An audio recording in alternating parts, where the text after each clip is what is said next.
2009 English ഭാഷയിൽ ഇറങ്ങിയ the good wife എന്ന സീരീസിനെ ആധാരമാക്കി രേവതി ആദ്യമായിട്ട് ഡയറക്റ്റ് ചെയ്ത ഒരു സീരീസാണ് ദ ഗുഡ് വൈഫ്. തമിഴിലാണ് രേവതി ഇത് ഡയറക്റ്റ് ചെയ്തിരിക്കുന്നത്. നമ്മുടെ ചലച്ചിത്ര താരം രേവതി തന്നെയാണ്. ഒരുപാട് സിനിമകളൊക്കെ, ഒരു 5-6 സിനിമകളൊക്കെ അവർ ഡയറക്റ്റ് ചെയ്തിട്ടുണ്ടായിരുന്നു. ഈ സീരീസിനെ പറ്റി പറയുകയാണെങ്കിൽ പ്രിയാമണി തരുണിക എന്ന റോളിലാണ് മികച്ചു നിന്നത്. അവരുടെ ആ ഒരു ജീവിതം, അവരുടെ ഇമോഷണൽ കാര്യങ്ങൾ, ഫാമിലി, പ്രൊഫഷണൽ കാര്യങ്ങൾ, അതുമായിട്ട് ബാലൻസ് ചെയ്യുന്നു പോകുന്ന കുറച്ച് കാര്യങ്ങൾ, ഇങ്ങനെയുള്ള ഒരു സംഭവങ്ങളൊക്കെയാണ് ഈ ഒരു സീരീസിൽ വന്നിരിക്കുന്നത്. ഒരു പ്രത്യേക സാഹചര്യത്തിൽ ഭർത്താവായിട്ടുള്ള ഗുണശീലന് ജയിലിലേക്ക് പോകേണ്ടതായിട്ട് വരുന്നു. അതിനുശേഷം എങ്ങനെ നമ്മുടെ ഈ ഒരു ഫാമിലിയെ ബാലൻസ് ചെയ്ത് കൊണ്ടുപോകാം എന്നുള്ള ഒരു ഇടത്തു നിന്നാണ് ഈ ഒരു സീരീസ് ആരംഭിക്കുന്നത്. പ്രിയാമണിയുടെ ഒരു ക്യാരക്ടർ നോക്കുവാണെങ്കിൽ അവർ വളരെയധികം മികച്ച് നിന്ന അഭിനയമാണ് കാഴ്ചവെച്ചതെന്നാണ് എനിക്ക് പേഴ്സണലി തോന്നിയത്. 2 കുട്ടികളുണ്ട്. ഒരു 12-7 വയസ്സൊക്കെ ഉള്ള 2 കുട്ടികളാണ്. അതുപോലെ ഭർത്താവ്. ഈ ഒരു ഒതുങ്ങിയ ജീവിതം, അതിൽ നിന്നും അവർക്ക് കയറാൻ പറ്റുമോ എന്നുള്ള രീതിയിലൊക്കെയാണ് ഈ ഒരു സീരീസ് എടുത്തിരിക്കുന്നത്. മേക്കിങ്ങിലേക്ക് നോക്കുകയാണെങ്കിൽ ഈ ഒരു കോർട്ട് റൂം ഒക്കെ എടുത്തത് വളരെ ഒരു മേക്കിംഗ് മോശമായിട്ട് തന്നെയാണ് തോന്നിയത്. ഒരു റൂം സെറ്റപ്പ് ചെയ്ത് ഒരു കോർട്ടാക്കി മാറ്റിയിരിക്കുകയാണ്. അത് കുറച്ചും കൂടെ നല്ല രീതിയിൽ എടുക്കാമായിരുന്നു.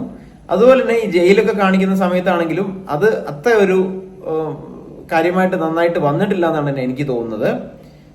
കഥയിലേക്ക് വന്നു കഴിഞ്ഞാൽ ഈ പ്രകടനങ്ങൾ ഒഴിച്ചു നിർത്തിയാൽ ബാക്കിയൊന്നും കാര്യമായിട്ട് കഥയിലൊന്നും ഇല്ലാന്ന് തന്നെ പറയാം. ഒരു പ്രശ്നത്തെ നേരിടുന്നു, അത് മേക്കിംഗ് കൊണ്ടും അത്ര ഗുണകരമായിട്ട് വന്നില്ല.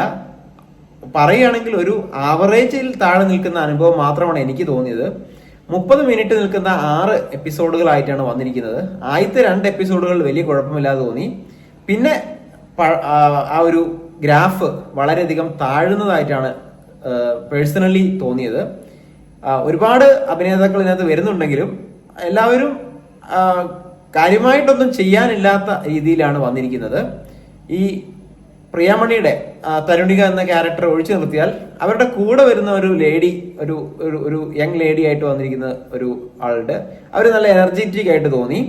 അതൊരു ലോ ഫേം ആണ്, ഒരു ലോ ആയിട്ടുള്ള ഒരു കമ്പനിയാണ്. അപ്പൊ അവിടെ ഉള്ള ആളുകളിൽ ഈ ഒരു യങ് ലേഡിയുടെ പ്രകടനം ഒഴിച്ചു നിർത്തിയാൽ ബാക്കി എല്ലാവരും അത്ര കൺവിൻസിങ് ആയിട്ട് തോന്നിയില്ല. കഥയൊന്നും കാര്യമായിട്ടില്ല, ജസ്റ്റ് മേക്കിംഗ് കൊണ്ടും പിടിച്ച് ഇരുത്താൻ തോന്നാത്ത രീതിയിലുള്ള ഒരു സീരീസ് ആയിട്ടാണ് തോന്നിയത്. ഒറ്റയടിക്ക് കാണാൻ പറ്റിയോ എന്ന് ചോദിച്ചു കഴിഞ്ഞാൽ ഇല്ല എന്ന് തന്നെയാണ് ഉത്തരം. നിങ്ങളും ഈ സീരീസ് കണ്ടിട്ടുണ്ടാകാം. താഴെ വന്നൊന്ന് കമന്റ് ചെയ്യുക എങ്ങനെയാണ് നിങ്ങളുടെ അനുഭവം എന്ന്. സമയമുണ്ടെങ്കിൽ നിങ്ങൾക്ക് ഒരു 1 ടൈം വാച്ചബിൾ ആയിട്ടുള്ള അനുഭവം തരുന്ന ഒരു സീരീസാണ് ദ ഗുഡ് വൈഫ്. തമിഴിലാണ് കണ്ടത്. മലയാളം ഡബ്ബിങ് വളരെ മോശമായിരുന്നു. തമിഴ് കണ്ടപ്പോൾ നമുക്ക് കാര്യമായിട്ടൊക്കെ പിടികിട്ടി, കുഴപ്പമില്ലാതായിട്ട് തോന്നി. ഒരുപാട് ലാംഗ്വേജിൽ ഇത് അവൈലബിൾ ആണ്. ബംഗാളി മുതൽ കന്നഡ, തെലുങ്ക്, ഒരുപാട് ലാംഗ്വേജിലുണ്ട്. അപ്പൊ നിങ്ങളും ഈ സീരീസ് കണ്ടിട്ടുണ്ടെങ്കിൽ താഴെ വന്ന് കമന്റ് ചെയ്യുക. അടുത്ത സീരീസിന്റെ അല്ലെങ്കിൽ സിനിമയുടെ റിവ്യൂ ആയിട്ട് കാണാം. നിങ്ങൾ ചാനൽ ഇഷ്ടമാണെങ്കിൽ ഒന്ന് സബ്സ്ക്രൈബ് ചെയ്യുക. All the best.